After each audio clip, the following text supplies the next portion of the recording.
Bilal Al-Habsyi ini adalah sahabat yang masyhur. Ia muazin tetap di Masjid Nabawi. Pada mulanya ia adalah seorang budak milik orang kafir. Kemudian ia memeluk Islam yang menyebabkan ia banyak menerima berbagai macam siksaan.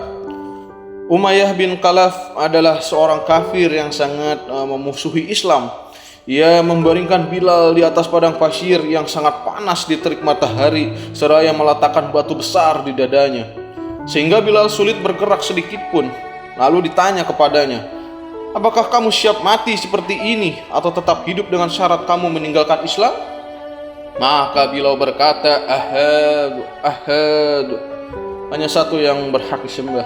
Pada malam hari ia dirantai dan dicambuk terus-menerus sehingga badannya penuh dengan luka. Dan pada esok harinya dengan luka itu ia dijemur kembali di padang pasir yang sangat panas sehingga lukanya semakin parah. Tuannya berharap ia akan meninggalkan Islam atau mati perlahan dengan cara tersebut.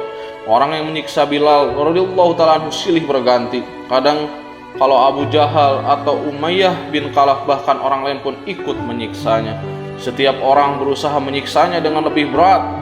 Ketika Abu Bakar radhiyallahu ta'ala anhu melihat ini, ia menebusnya dan segera memerdekakannya. Alhamdulillah.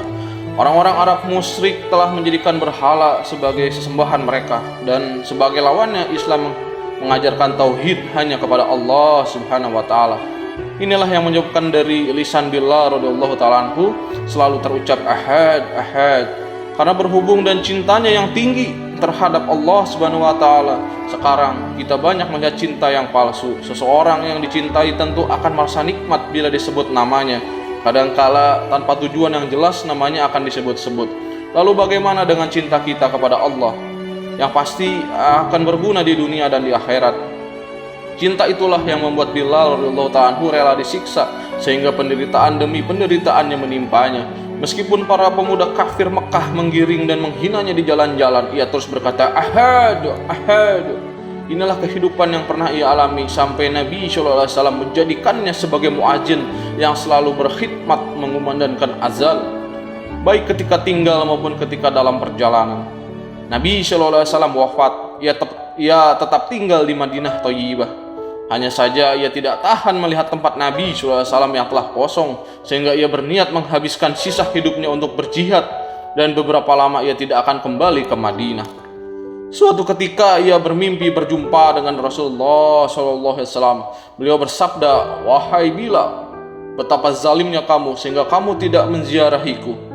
Begitu bangun dari mimpinya, ia segera pergi ke Madinah. Setibanya di sana, Hasan dan Husain radhiyallahu ta'ala anhuma memintanya mengumandangkan azan. Ia tidak dapat menolak permintaan orang-orang yang sangat dicintainya itu. Ketika mulai azan, terdengarlah suara azan seperti pada masa hidupnya Rasulullah sallallahu alaihi wasallam. Suara itu sangat menyentuh hati orang-orang yang mendengarnya, sehingga para wanita keluar rumah-rumah mereka dan meneteskan air mata. Ia tinggal beberapa hari di Madinah lalu kembali ke Damsyik dan wafat pada tahun ke-20 Hijriah. Bagaimana orang-orang sangat merindukan dari azannya Bilal radhiyallahu ta'ala anhu.